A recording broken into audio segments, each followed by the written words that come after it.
pelo sinal da Santa Cruz, livra-nos Deus, nosso Senhor, dos nossos inimigos, em nome do Pai, do Filho e do Espírito Santo. Amém. Louvado seja nosso Senhor Jesus Cristo. Para sempre seja. Vamos dar uma salva de palmas para Jesus bem forte. Aleluia.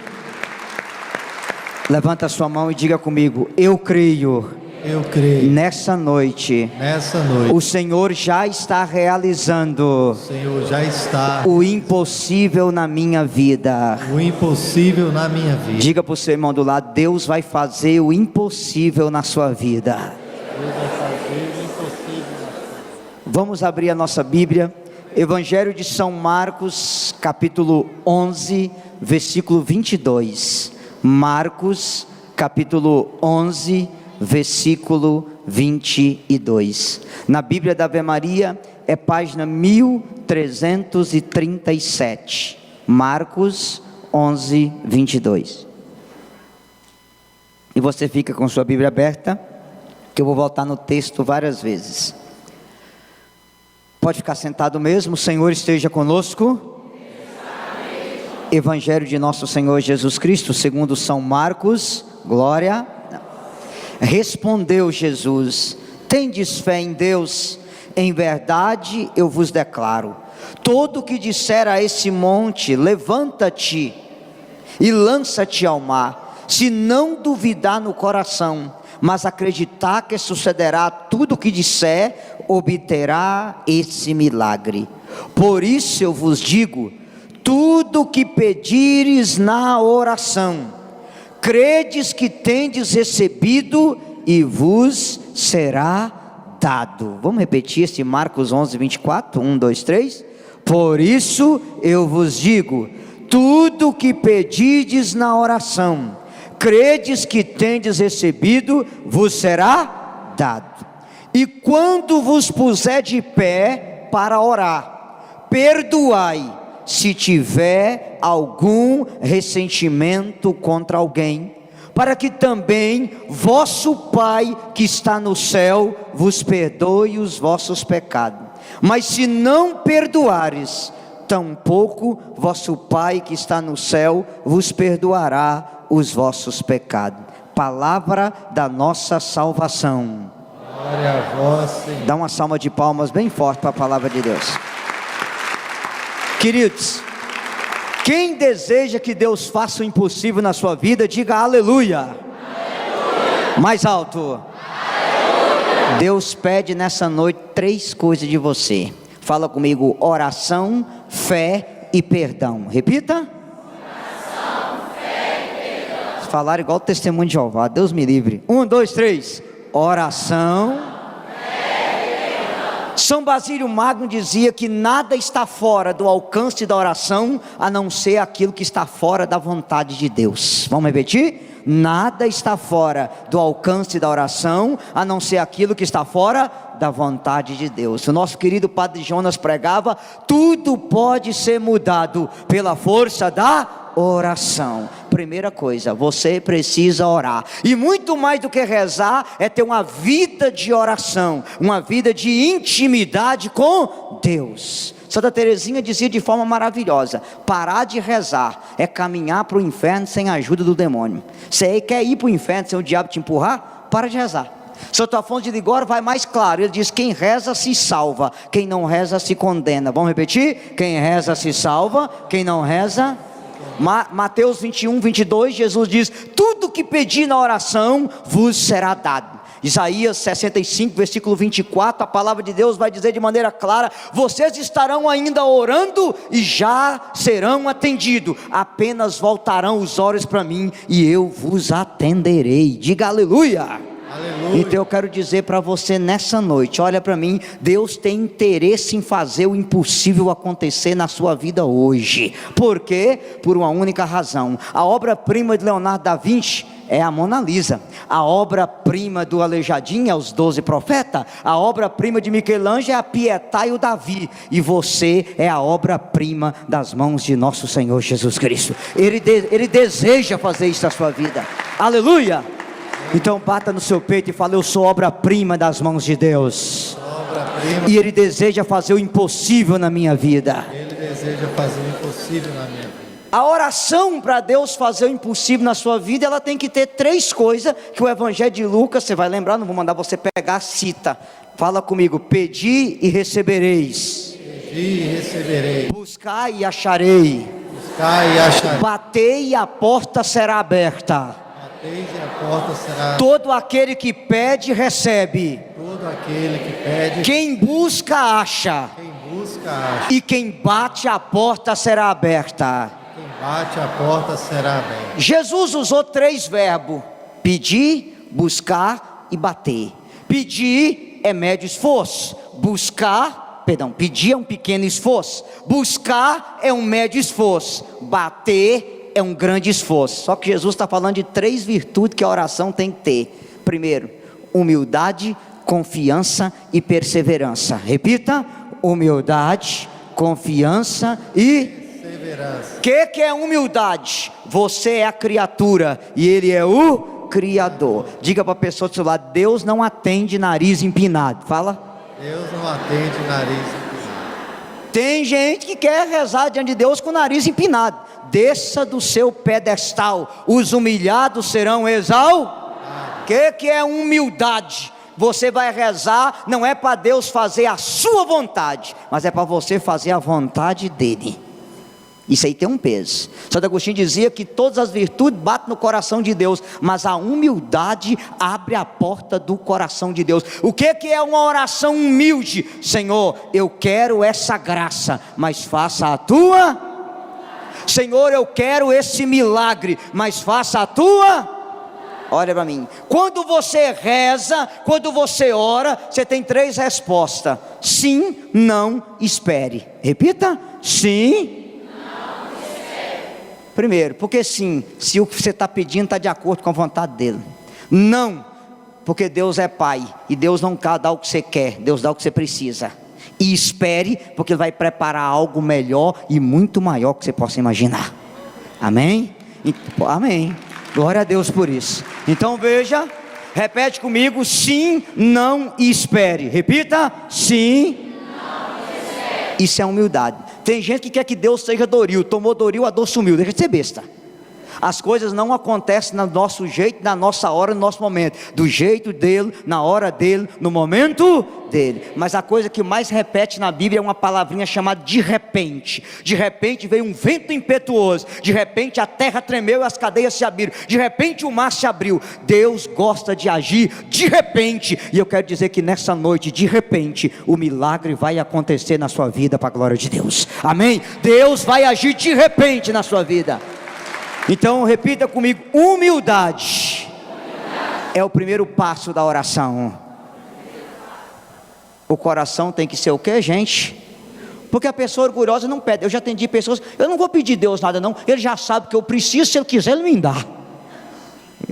A oração é: Senhor, que essa anta sofra muito.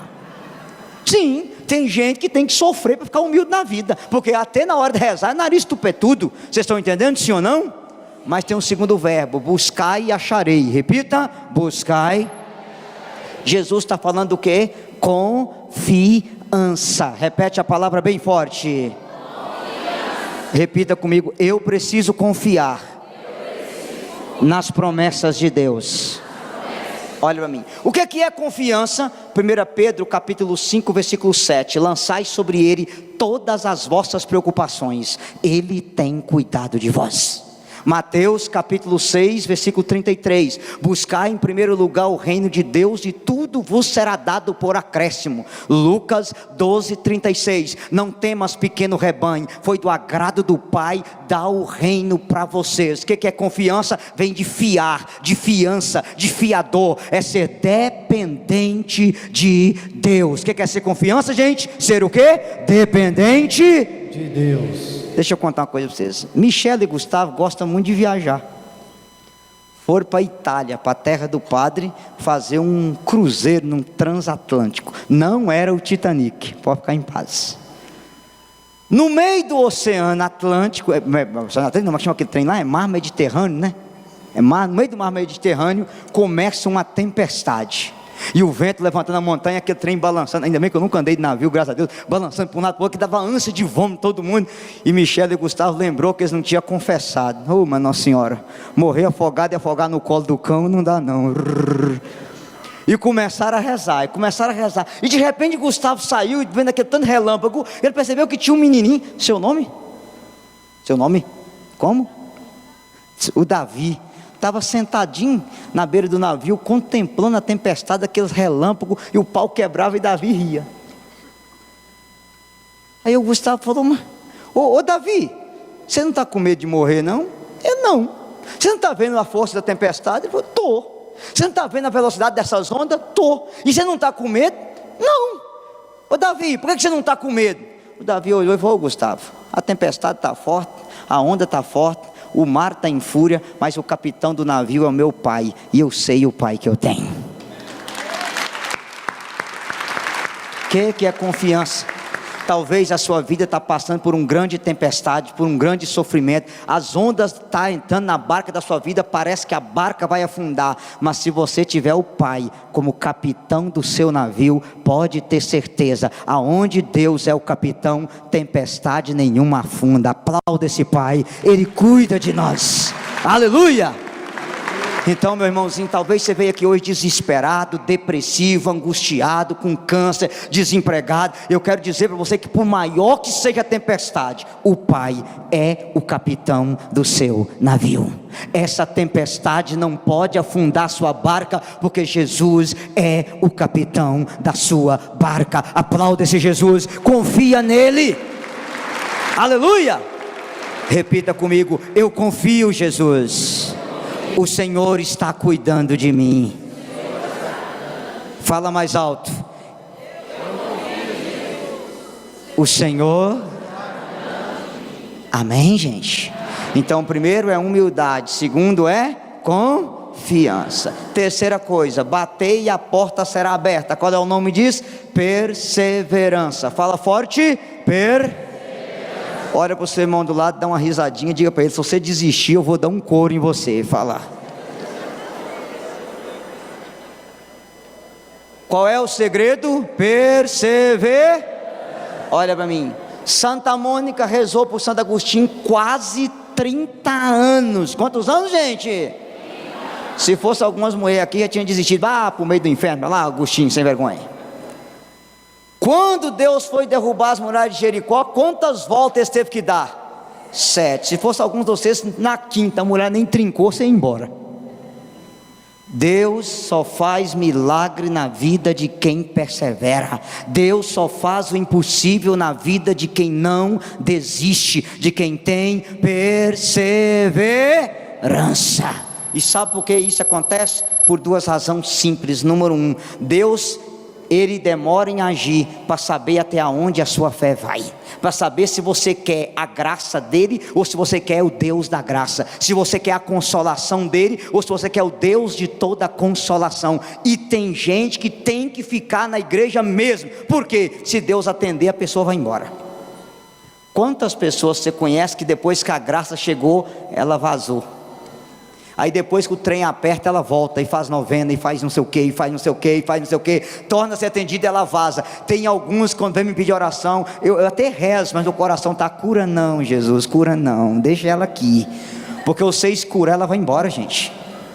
E vocês deram uma risadinha, mas quantas pessoas eu conheço que recebeu milagres e milagres e foi embora da igreja, não está nem aí para nada. A pessoa só vem atrás da graça de Deus, ela não vem atrás do Deus da graça. Ela procura a bênção de Deus, mas não procura o Deus da bênção. E você não pode vir na gospel atrás da bênção de Deus, você vem encontrar o Deus da bênção. Aplauda essa verdade: o Deus da bênção. Então repita comigo: Senhor Jesus, dai-me perseverança, Senhor. Olha para mim. Por que perseverança? Anote isso no seu coração. Deus só abre uma porta quando você está preparado para passar por ela.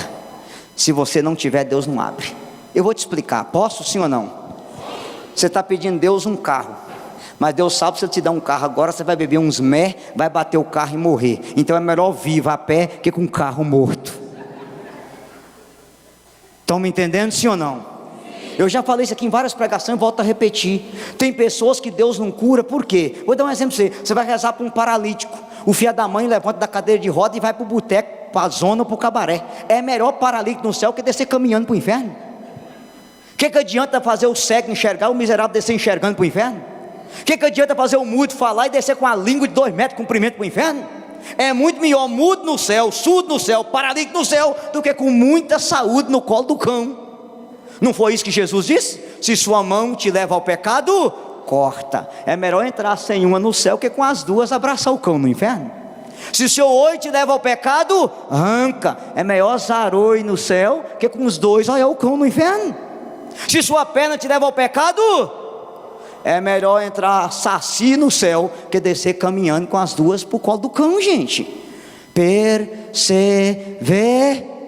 Quando Deus está demorando, Deus está caprichando no milagre, mas preparando você para receber o milagre. Aplauda essa verdade, preparando você para isso. Aleluia. Então diga para o seu irmão do lado: se você desistir, eu vou dar um coro em você. Fala.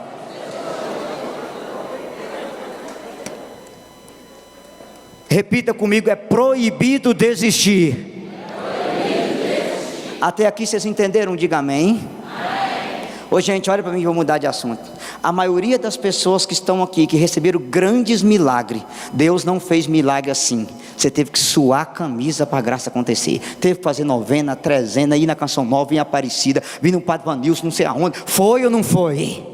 E por que Deus demorou? Para que quando a graça chegasse, você estivesse aqui nessa quinta-feira na Gospel Mira, que muito mais do que curar, Deus converteu o seu coração, em nome de Jesus. Aleluia!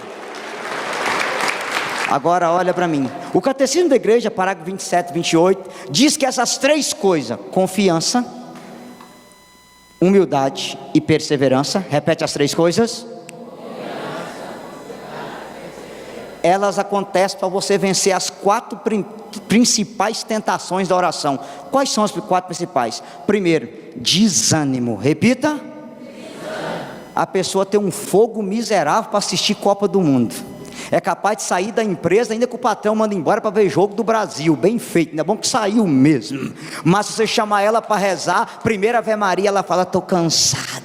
Ah, filha da mãe. Para assistir um jogo não tem dificuldade, mas para rezar ela arruma uma desculpa. Desânimo. Segunda tentação: tristeza de não dar a Deus o que nós podemos dar. Em que sentido? A pessoa fica triste porque Deus é santo e ela é pecadora, ela se sente indigna do amor e gera uma tristeza nela. Quantas pessoas se acham dignas da graça? Você não é digno, eu não sou. Deus te atende por misericórdia.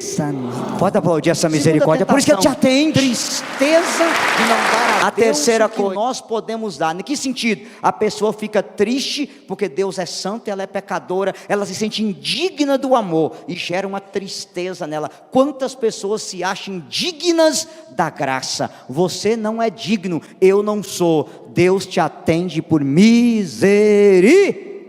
Pode aplaudir essa misericórdia, por isso que Ele te atende. A terceira coisa: decepção de não ser atendido do meu jeito. Tem muita gente que se revolta com Deus, porque Deus não atendeu do jeito que ela queria.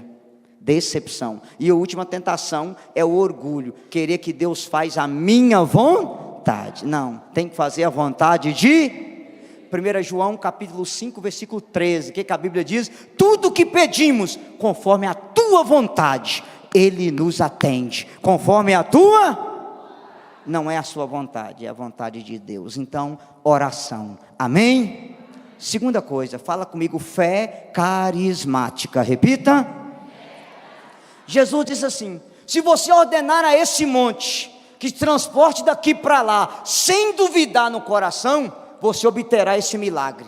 De que monte Jesus está falando? Da montanha? Não, é o monte do seu sofrimento, da sua depressão, do seu pânico, do seu câncer, do seu desemprego. Se você ordenar o monte na fé, sem duvidar, ele vai ser removido da sua vida nessa noite, em nome de Jesus, amém? Pode aplaudir, esse é o monte que Jesus está falando. Eu vou explicar melhor para você. O que é fé carismática? O que é fazer uma oração com fé carismática? Vamos supor que você mora em São Paulo, eu moro em BH. Você está me devendo R$1 milhão. E você escreve coloca um cheque no correio. No correio não vai dar problema, mas vamos supor que é no correio. Põe o cheque lá no Sedex e liga para mim e fala assim: cabeção, coloquei o seu cheque de R$1 milhão no correio. Veja, o cheque não chegou, mas eu tenho certeza que ele vai. Gente, fé é isso. Fé é você mandar o pedido lá para cima, crer que Deus já respondeu pelo correio do céu, que você não viu, mas o milagre já está chegando em nome de Jesus. Isso é fé. Amém? Glória a Deus. Vou te dar um outro exemplo simples para você entender. Me dá um casal que tem filhos aí, pelo amor de Deus. Vocês aqui, são um casal, fala o nome do seu filho para mim. Fernanda. Como é que você chama? Você e a mulher? Hã? Antônio Carlos e Márcia. O Antônio Carlos está saindo para trabalhar e a Fernanda fala assim: pai, muito obrigado pelo chocolate que o senhor vai trazer para mim quando o senhor voltar do trabalho. Top essa menina, não? Ela já agradeceu por antecipar. Você acha que esse pai vai esquecer esse chocolate? Quando ele vê uma barra de chocolate, imediatamente ele pensa na filha. Isso é confiança, isso é fé. Ela tem tanta certeza que o pai vai trazer o chocolate, que ela já agradece por antecipação. O que é uma oração de fé carismática? É na oração aqui se levantar as mãos e falar: pai, muito obrigado, que o Senhor já está curando a minha depressão. Pai, muito obrigado, já está curando a minha ansiedade, curando o meu câncer, abrindo a porta do meu emprego. Pai, muito obrigado, porque o impossível já está acontecendo na minha vida. Aplauda essa verdade. É você já orar acreditando. Aleluia. Olha, eu sei que Santo Agostinho dizia que o homem é um mendigo de Deus, mas muitas vezes Deus não faz o milagre, gente, porque a gente não ora confiando que Ele já está agindo. E o pior é que tem católico que crê que Deus joga na loteria. De que sentido? Eu vou lá na Gospa, porque o Ironi tem que revelar a minha cura, o Tanus tem que revelar a minha cura, porque se não revelar não acontece. Seu nariz. A maioria dos milagres que já aconteceu aqui não foi revelado por ninguém. Deus faz porque Ele te ama, porque Ele cuida de você, porque Ele é misericordioso e Ele tem interesse em abençoar os seus filhos. Amém, gente? Pode aplaudir essa verdade. Não precisa, não é jogo de loteria. Repita comigo: eu confio, eu creio, o Senhor já está agindo na minha vida. Isso é fé carismática. Hebreus 11:6, sem fé é impossível agradar a Deus. Repita: sem fé. Abacuque 2:4, o justo vive pela fé. Repita: o justo. Vou correr logo por causa do nosso tempo. E a terceira coisa é perdão. Repita comigo: oração, fé e perdão. Repita: oração. E Jesus, nesse texto que vocês acabaram de ler, ele diz assim, versículo 25, leia comigo aí em voz alta, 1, 2, 3, e quando vos puser de pé, eu estou pregando para testemunho de Jeová, é para católico, misericórdia, vocês fecharam a Bíblia? Vamos lá, eu vou falar e vocês repetem então, e quando vos puser de pé para orar, perdoai, se tiver algum ressentimento contra alguém. Se tiver algum ressentimento contra alguém. Se tiver algum o que, gente? Ressentimento. Presta atenção, Jesus não disse ódio, Jesus não disse mágoa, Jesus não disse raiva, Ele não disse rancor, Ele disse ressentimento. Você sabe por que isso? Porque aí não escapa ninguém, nem eu, nem o padre, nem vocês. Todo mundo tem um pouquinho de ressentimento. O que é ressentimento? Quebra de expectativa. Você esperava que a pessoa fosse uma coisa e ela foi outra, que ela tivesse uma atitude e ela teve outra. Olha para mim, vou explicar para você. O que é ódio? Ódio é quando você deseja o mal para a pessoa te fez o mal, matou alguém da sua casa e você prometeu vingança e você é capaz de rezar: a justiça de Deus tarda, mas não falha, você vai ver, nesse mundo se faz, nesse mundo se paga. Isso é ódio. Mágoa é o contrário. Mágoa você fala assim: ó, eu perdoo o fulano, mas é ele para lá e eu para cá, Belém, Belém, nunca mais estou de bem. Isso é mágoa. Ressentimento é o contrário. Ressentimento, você convive com a pessoa, você conversa com ela, mas por dentro você está miserável, filha da mãe.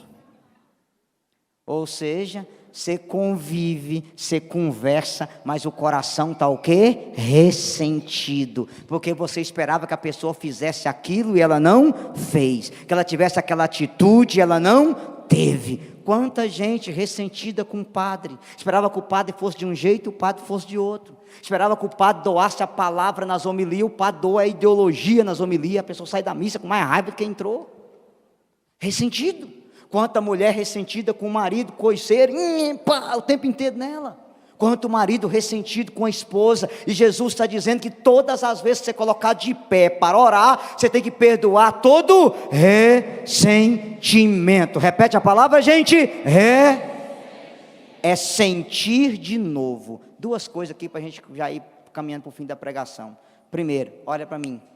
Um inimigo pode te fazer um grande mal, mas só um amigo te destrói por completo, porque um amigo conhece você. Jesus não foi traído por um inimigo, Jesus foi traído por um amigo. E quando é que o ressentimento instala dentro de você? É quando as pessoas de longe fazem o mal? Não, é quando quem você menos imagina, quem você menos suspeitava, e você fala comigo assim, eu meti a mão no fogo por essa pessoa, e olha o que ela fez. Gera o que em você? Ressentimento. Outra coisa, o ressentimento é uma coisa muito traiçoeira. Normalmente todas as pessoas que têm ressentimento falam comigo assim, eu não tenho raiva de ninguém. Realmente, raiva ela não tem. Mas quando você elogia a pessoa que ela não gosta, fulano é muito gente boa, mas... E ó, percebe? Ressentimento. Ou seja, ela não tem raiva realmente. Talvez aquele funcionário que trabalhou com você e te roubou, você não tem raiva dele, mas você tem ressentimento, que você gostava tanto dele, e quando você menos imaginava, ele estava te dando cano no trabalho. Talvez é aquele patrão, talvez é aquele padre, é aquele irmão de igreja, é aquela pessoa de comunidade que você menos imagina e ela estava traindo você pelas costas. É aquele amigo, é aquele namorado que você confiava tanto nele e traiu você. Era aquela amizade que você tinha que era carne e unha. E quando você assustou, a pessoa estava com a língua de todo comprimento falando mal de você pelas costas. Você ficou de que jeito? Ressentido. Você precisa Fala mais alto. Precisa... Vocês estão me entendendo, sim ou não? Sim. Eu quero contar 3 testemunhos só para a gente começar a rezar. No meu livro aqui tem um, que foi aqui pertinho, eu vou evitar falar a cidade. É do lado de BH. Eu tinha comprado uma arma para matar o meu próprio pai. Eu peguei o meu pai batendo na minha mãe e eu jurei que eu ia matar ele e beber o sangue. Fazia 2 meses isso. E eu fui participar de uma pregação sua no retiro de carnaval com a minha esposa. Você falou muito sobre o perdão ao pai. Eu achei que minha mulher tinha contado minha vida para você. No momento da oração, você falou que tinha uma pessoa que tinha comprado uma arma para matar outra. Aquilo foi um impacto na minha vida, porque nem minha mulher sabia daquilo. Fui muito tocado. Cheguei em casa, desfiz daquela arma, joguei ela fora, pedi perdão ao meu pai, perdoei o meu pai, e eu e minha esposa morava junto, e nós decidimos casar na igreja. Obrigado, meu irmão, sua pregação mudou a minha vida e evitou que uma tragédia acontecesse na minha família.